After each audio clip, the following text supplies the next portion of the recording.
periodista chileno anunciado ya llegó. Patricio Handel, bienvenido a Informe Capital. Muy buenas noches, muchas gracias por la invitación. En la siguiente presentación conoceremos más de los motivos de la visita de Patricio a Uruguay y también de su trayectoria. Para Patricio Handel, el diseño gráfico es más que un oficio. Podría decirse que es una herramienta para la vida en un sentido amplio, porque le permite trabajar y también expresar artísticamente ideas vinculadas a su historia personal y familiar. Podríamos decir que nació en Chile, pero nos quedaríamos cortos. En ese país empezó un periplo que supo de escalas en Buenos Aires y Montevideo, hasta llegar a Viena, donde ahora vive. El vínculo con Montevideo venía desde antes porque aquí nació su madre, y el vínculo con Viena también porque su padre fue un judío austríaco que llegó a Sudamérica en pleno auge del nazismo, sin otra alternativa que huir.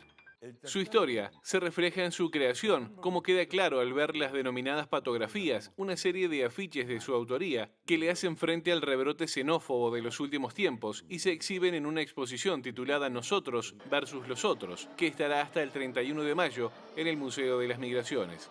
A lo largo de los cerca de 40 días de exposición, Handel permanecerá en Montevideo para compartir diversas actividades abiertas a un público que se interiorizará de su técnica creativa y su visión del preocupante fenómeno que motivó las más recientes patografías. De esos temas ya comenzamos a conversar con él.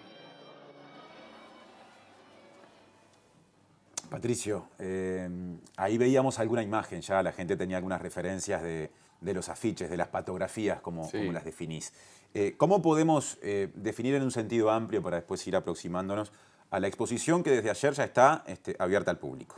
Sí, desde ayer abrimos en el Museo de las Migraciones, en el MUMI, la exposición Nosotros versus los Otros. Son todos afiches sobre el tema migración que fueron pegados en la ciudad de Viena durante el curso de los últimos 20, 25 años o más.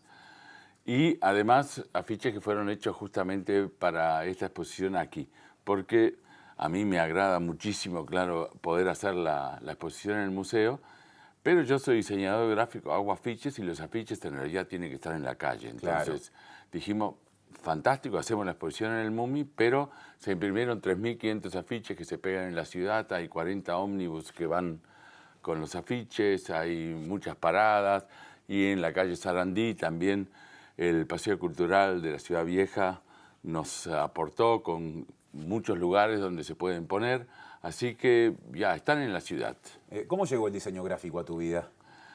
Bueno, esa sí que es una historia larga, pero ¿Sí? siempre quise ser diseñador gráfico y ahora soy diseñador gráfico independiente en Viena y por suerte en los últimos 20, 30 años me ha ido muy bien, consigo ahorrar dinero y financio con ese dinero las campañas que hago en las ciudades. Bien, si yo mañana me voy a vivir a Viena y pongo una empresa de algo, ¿te puedo llamar para que me hagas el logotipo, qué sé yo, o estás dedicado exclusivamente a la actividad artística en este momento? No, si no me llamas, no puedo hacer las otras cosas. O sea que lo uno depende necesariamente de lo otro. Sin duda, sí. Veo que en todos lados se cuecen habas, como decimos Sí, por señor. acá, ¿no? Porque a veces pensamos, hablando en serio, que la actividad artística o vivir del arte es más difícil en nuestros países dependientes, con determinadas dificultades, que en el primer mundo. Sin embargo, en Viena se da una lógica parecida, por lo menos en tu caso. Claro, además yo no soy artista, soy realmente diseñador gráfico, vivo de eso.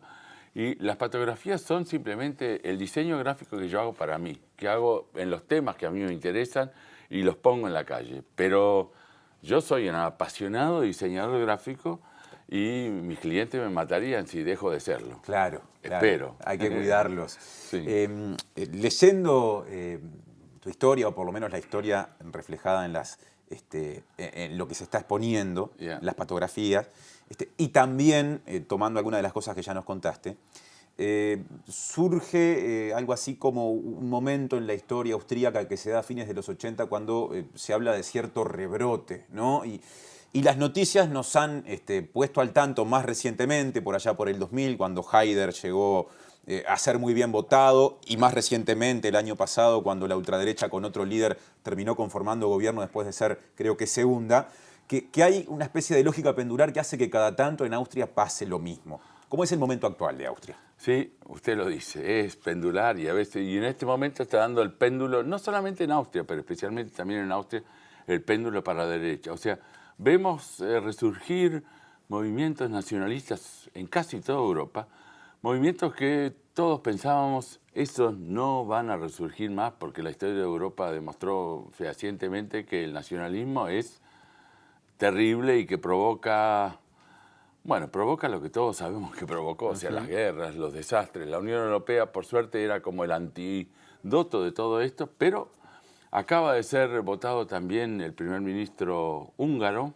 hace 2 semanas, que hizo campaña únicamente con ese tema, el tema contra los inmigrantes, contra los refugiados, en una forma populista, demagoga.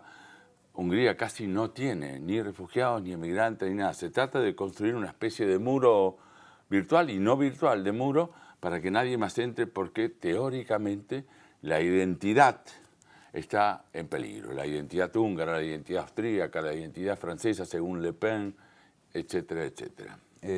Los sucesos de Siria, que lamentablemente todavía hay que decir están en curso, han generado en muchos de los países de Europa de los que recibimos más noticias, no precisamente en Austria porque no sabemos tanto lo que pasa allí, por lo menos en el Río de la Plata, ese rebrote. En el caso de Austria, esa crisis se nota, es decir, lo que está por detrás del último rebrote xenófobo es fundamentalmente la crisis de los refugiados sirios, ¿o hay otros fenómenos? Es un fenómeno ya antiguo, como tú decías. Ya hubo gobiernos anteriores y hay partidos que tienen ese tema, el tema de las migraciones, sobre todo los emigrantes musulmanes, pero no solamente ellos, como el tema principal. Ese partido ahora está en el gobierno y por supuesto que los acontecimientos del año 2015, cuando de pronto 1 millón de personas entró en Alemania, más o menos la misma cantidad en proporción en Austria, en Suecia, se tomaron muchos, y por supuesto que una migración masiva de tal forma provoca no solamente problemas, sino también miedos. Claro. Miedos en la gente porque todos tenemos miedo a lo desconocido, a lo que no...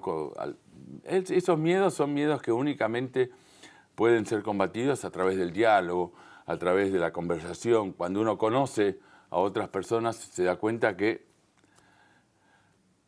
no son muy diferentes a nosotros. Nosotros somos todos más o menos iguales, pero también hay que decir que, claro, hay problemas, pero sobre los problemas hay que simplemente hablar, discutir, por ejemplo, buscar la ¿cuáles? solución. Bueno, los problemas, claro, cuando entran de pronto 1 millón de personas, los problemas son las escuelas, la vivienda, conseguir trabajo. En general es lo que nosotros denominamos el proceso de integración. Claro. Eso es algo que dura, pero que los países europeos en general están en condiciones, como decía la canciller Merkel, lo lograremos, lo vamos a lograr, que se puede lograr, ¿no? Con un gran esfuerzo. En Alemania se está haciendo un gran esfuerzo y está funcionando bastante bien. Tengo entendido que las primeras fotografías aparecieron de golpe en Viena, por allá por fines de los 80, ¿no? En esa especie de oleaje de picos xenófobos, en el primero de los 3 que yo por lo menos puse arriba de la mesa. ¿Cómo fue eso de largarte a hacer algo así en ese momento, en el que supongo no sería sencillo manifestar la postura que manifestás? Sí, es sencillo, ¿no? Es sencillo porque uno simplemente decide hacerlo y lo hace. Y no hay, puede haber el tipo de resistencias que haya, son de todas maneras resistencias normales de una democracia. No hay... Adelante, por favor, cosas que pasan. No, en aquellas épocas era la candidatura a la presidencia del señor Kurt Waldheim, que había sido secretario general de Naciones Unidas y había ocultado mucha parte de su pasado durante la guerra. Entonces, en ese marco empezaron a aparecer mis trabajos, ¿no? Adelante, vamos a darle un tiempo al entrevistado para que vasito de agua mediante la garganta pueda mejorar. ¿Mejoró? ¿Estamos bien ahí? Sí, claro, ahora estamos. Volvemos a los 80, una candidatura, un contexto político determinado, era lo que estábamos recién repasando. Sí, y después siguió, o sea, hay siempre, aunque uno no cree que pueda volver a resurgir, siempre surgen estos grupos populistas de derecha, de ultraderecha, que creen que la identidad de los pueblos se define a través de una germanización, en el caso de los países de habla alemana, o en el caso de Francia con Le Pen, o sea, salir de la Unión Europea. En el caso de Inglaterra, con el Brexit, el problema eran también uno de los problemas que los trabajadores europeos dentro de la Unión Europea se pueden mover en cualquier país, que los británicos no querían más que trabajadores polacos, rumanos, etcétera, entraran en Gran Bretaña.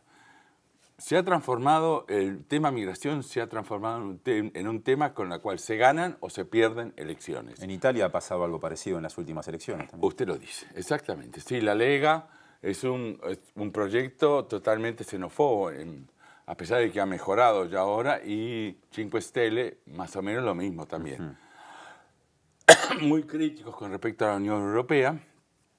Y se ve en todas partes de Europa, realmente en Europa, en Polonia, es increíble, el señor Kaczynski, son movimientos un poco xenófobos, sobre todo nacionalistas, y que hacen peligrar la democracia y hacen peligrar también la Unión Europea. O sea, la Unión Europea tiene que cuidar mucho de que esos movimientos nacionalistas no saboteen ese proyecto de paz que es la Unión, ¿no? Hablamos recién de lo que significa la gente que llega fundamentalmente desde Asia en este momento a países como Austria. ¿Cómo fue ser un migrante sudamericano en Austria? Más allá de que hay genes o una historia familiar, en tu caso, que viene por el lado de tu padre de ese país. Claro, o sea, yo conozco muchos inmigrantes latinoamericanos, claro, conocí a los uruguayos que se vinieron en los años de la dictadura y muchos de ellos han vuelto con la democracia para acá, son grandes amigos que sigo manteniendo aquí, pero mi mujer, por ejemplo, es una refugiada chilena que vino también con la dictadura, o sea, vino con la dictadura, vino a razón de la dictadura de Pinochet, y ahora hay una cantidad de otros inmigrantes que vienen de Colombia, de Ecuador, de Perú, de todas partes de América Latina. Bien, es difícil, es muy difícil comenzar en estos momentos en países como en Austria, porque, como decíamos antes, las barreras son cada vez más altas, los muros son cada vez más altos, se les hace difícil conseguir un permiso de trabajo, un permiso de estadía. No quieren que venga gente. Claro. Entonces, a pesar de que los países europeos, al igual que por ejemplo Uruguay, precisan migración. O sea, son sociedades, las que llamamos sociedades de envejecimiento, sociedades en que todos saben que todos los sistemas sociales van a colapsar en el caso de que no haya migración. Porque así como el Uruguay hay dos soluciones, como decía también un científico uruguayo que trabaja en Oxford sobre las sociedades en envejecimiento, él decía, en Uruguay hay dos soluciones, o los uruguayos van a tener cada vez más niños, cosa que nadie cree, o va a haber más migración, porque si no los uruguayos se van a tener que jubilar con 74 años. Efectivamente, va a haber que trabajar más. Estamos hablando con Patricio Handel en Informe Capital a través de la pantalla de TV Ciudad, un artista chileno. Él dice un diseñador gráfico, no le gusta usar la palabra artista, que nos está visitando. Una muestra con sus obras está disponible y lo estará exhibiéndose para todos ustedes en el MUMI hasta fines de mayo. Y recién nos decía, Patricio, que las patografías que se pueden ver, o sea, los afiches confeccionados por él que se pueden ver en Montevideo, son algunos que vienen de aquellos años y otros más recientes. La pregunta, Patricio, es, ¿hay diferencias entre los últimos y los primeros? Porque de repente la temática presenta algunas peculiaridades diferentes. Hay diferencias, pero realmente las diferencias no son muy grandes, porque los problemas han sido y son siempre los mismos. Lo que pasa que antes había menos gente más sensible a estos problemas. Hoy en día el tema migración es un problema global que, si bien en Uruguay es cierto, no es tan vigente como en otras partes, incluso en los países limítrofes como Chile y Argentina es ya un problema candente, un problema importante. Y acá se empieza a hablar, que para un país chico como Uruguay no es poco, ¿no? Exacto, sí, se empieza a hablar y además Uruguay tiene la oportunidad de prevenir. O sea, porque se puede ver en todas partes cuáles son los problemas. Entonces, lo ideal, nunca ocurre, pero lo ideal es mejor prevenir que curar, por supuesto. Mejorar la movilidad. Mejorar la movilidad, cuando viene la gente, ofrecer. Ya se sabe que uno de los problemas grandes es el problema de vivienda. O sea, ya se sabe que ahora hay muchísima gente acá que le alquilan un colchón en situaciones terroríficas, digamos, terribles, muy caras. O sea, comienza esa explotación un poco tonta de gente que viene buscando un porvenir y que son una chance también para Uruguay. Claro. ¿no? Y esa chance hay que tomarla y hay que llevarla adelante. Hay aquí mucha gente muy dispuesta, hay muchas ONG como Idas y Vueltas, etcétera, que trabajan ya en este sentido. Y yo sé que hay mucha gente en el gobierno también que está dispuesta a hacer algo. Hay buenas leyes de inmigración, pero no se implementan todavía realmente. Ahora, tanto para Uruguay como para los inmigrantes sería importante comenzar ya no solamente a ver cómo se viene esto, sino tomar medidas que permitan que Uruguay sea una vez más un ejemplo para los demás países de América Latina. Me interesa profundizar en tu historia personal, ¿no? Evidentemente, como decíamos en la presentación, hay mucho en lo que pasó con tu familia que uno lo nota inclusive en tu discurso, ¿no? Es decir, naciste en Chile, tu madre nacida en Uruguay, tu padre nacido en Austria, de raíz judía. Uno se imagina que estuvieron muy presentes en tu hogar los recuerdos de esa Europa tremenda de mitad del siglo XX o de antes de la mitad del siglo XX con el nazismo acechando. Sí, la realidad no es así, porque también es muy cerca. Si bien mi padre, claro, mi padre vino de Austria muy joven y escapándose, por supuesto, y mi madre uruguaya, mi padre nunca hablaba de ese tema. Ajá. O sea, jamás. O sea, eso pasa mucho en esos traumas. Bueno, es una Existen. manera de exhibir el Sí, trauma también. Sí. Nunca, jamás se habló, nunca más volvió a Viena. Volvió a Viena recién después de 60 años. Claro. ¿No? Entonces fue la primera vez que vino a visitar Viena y mi madre murió muy joven, lamentablemente, pero yo crecí siempre entre Montevideo y Buenos Aires. Ajá. Si bien yo nací en Chile, es cierto, soy chileno, tengo muy poco de chileno. En Chile nadie me toma por chileno porque fueron solamente los primeros 6 meses de mi vida. Claro. Y cuando era bebito ya se volvió todo a Buenos Aires y luego a Montevideo de nuevo. Entonces, en realidad tengo mucho más que ver con el Río de la Plata que con el país trasandino, ¿no? Claro. De eso no se habla, que de alguna manera salta a la vista cuando repasamos la experiencia de vida de tu padre. ¿Se puede decir por añadidura que es algo propio de la sociedad austríaca toda al momento de mirar hacia atrás y de ir hacia aquellos tiempos? Así es. Me parece que usted conoce bastante Austria. No, en realidad la pregunta tiene que ver con Claro. esa pista que diste, en realidad. No, sí, claro, es así. O sea, hay que decir que en Austria se comenzó a hablar sobre lo ocurrido en 1938, recién 50 años más tarde. Y recién 50 o 60 años más tarde, la leyenda que ese país tenía, que fue invadido por los nazis y que eran solamente una víctima de los nazis, se destruyó porque la realidad era totalmente diferente. Claro. Ahí de pronto aparecieron gobiernos que dijeron, ya, disculpen, esta leyenda no tiene nada que ver con la realidad. Austria es tan culpable como Alemania, o por lo menos muy parecido, porque los crímenes han sido terroríficos y Hitler, que era un austríaco, Claro. que los austríacos siempre han conseguido que todo el mundo creyera que Beethoven era austríaco y Hitler era un alemán, pero era al revés, ¿no? Ahora, claro, Hitler fue aclamado cuando llegó y de los peores nazis fueron austríacos, desde Eichmann hasta muchos otros eran austríacos. Ahora se discute, ahora hubo un nuevo aniversario, estamos siempre en un 8, en el 2018, después del 32, son 80 años. Ajá. Y ahora sí se discute, se habla. ¿En la educación se habla? En la educación se habla, o sea, ha habido, por ejemplo, ahora justamente en el marco de este aniversario, cantidades impresionantes de documentaciones, charlas. O sea, es muy difícil no confrontarse con el tema hoy en día. Claro. Pero han pasado 80 años, ¿no? Claro, casi un siglo para que empiecen a aparecer las primeras señales. Y además es importante hoy porque tenemos, no se puede decir que son los nazis los que están en el poder, por el amor de Dios, en el gobierno, pero partidos de ultraderecha que son un poco, o sea, históricamente son como los sucesores de los partidos que se crearon después del término de la guerra para juntar a los viejos nazis que se integraran en un proceso democrático. Ese partido al final es el partido que hoy está en el gobierno. Pasando a las actividades artísticas a desarrollarse en Montevideo, en paralelo con la exposición que va a estar abierta al público hasta fines de mayo, hay una serie de actividades más puntuales, una de las cuales se va a realizar mañana.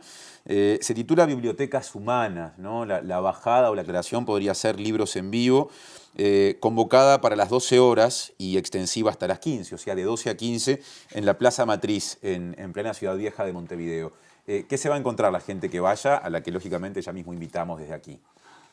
Es un experimento, mejor dicho, un evento totalmente innovativo y yo creo que va a estar muy bien.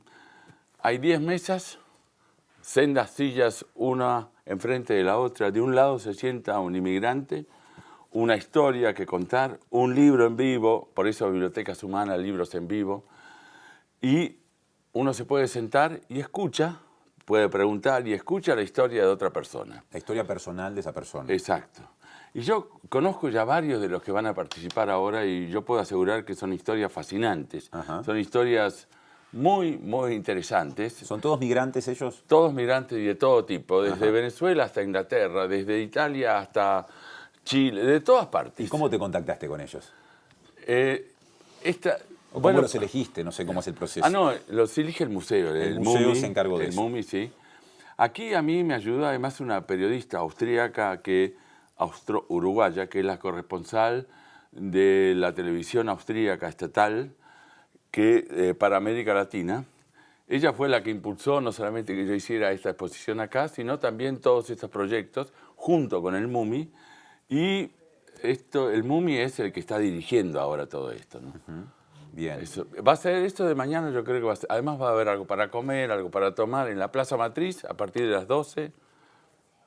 Fantástica oportunidad para conocer a otras personas, hacerse amigos, etcétera, etcétera. Eso mañana, sábado. El miércoles 25, o sea, muy poco después, está previsto que haya una charla sobre migraciones en el propio museo, en Bartolomé Exacto. Mitre y Piedras. ¿Vas a participar también de Claro, esa charla? voy a participar y van a participar otros también. Va a estar, yo creo, también muy interesante. Y luego también hay una charla en la Facultad de Arquitectura. Ajá. Y luego también, después de nuevo, El 26 de mayo. el 26 de mayo en el mercado. Ahí y está. si no, está siempre la exposición abierta. O sea, Claro, hasta el 31 de mayo, o sea, hay Sí, mucho tiempo hay para tiempo, visitarlo. sí. Bueno, que todo vaya bien, que la repercusión sea buena y que se repita. Y muchas gracias por la visita, Patricio. muchísimas gracias a ustedes.